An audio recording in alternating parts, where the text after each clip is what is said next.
Hey, this is David, and what we're going to do is we're going to take a little bit of time over the next couple months and go over some of the rules that I live by, some of the precepts.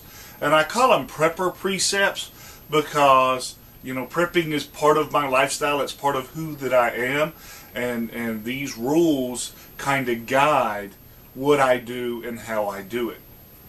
And I guess I could do a big long list, you know, soup to nuts, and go over every one of them in one big long super video, but that would probably bore you. But more importantly, not that boring you is not important, but more importantly, you know, some of them seem cooler, sound cooler than others, and I don't want a cool, funny one to overshadow one that's important but kind of dry. I think each individual rule needs its own individual attention, and what I would hope is to get some interaction amongst y'all and see, you know, some other ways of doing things. Like I said, these are my personal rules that I live by.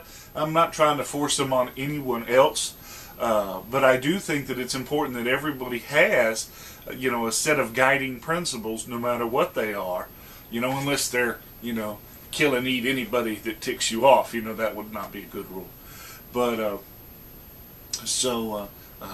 we're going to do them a little bit at a time.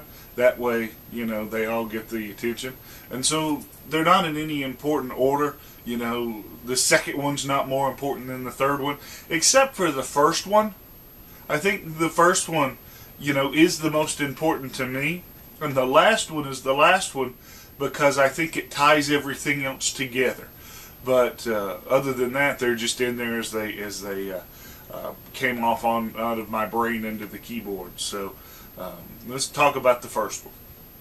And my first precept is, you know, I'm a Christian, and so I don't worry about, you know, this life as much as I do the next. I'm not promised, you know, riches and those sorts of things here. You know, life isn't necessarily fair. You know, basically what we're doing is we're interviewing for the big team, right? And so, you know, if life sucks here, you know, then so be it. You know, we don't want it to, but my future's assured, so I really don't sweat everything. You know, pretty much it's all little stuff, as long as I'm doing what I'm supposed to do. So that's my very first one. And we'll stay tuned, and next probably Friday we'll put on the precept number 2. So thanks.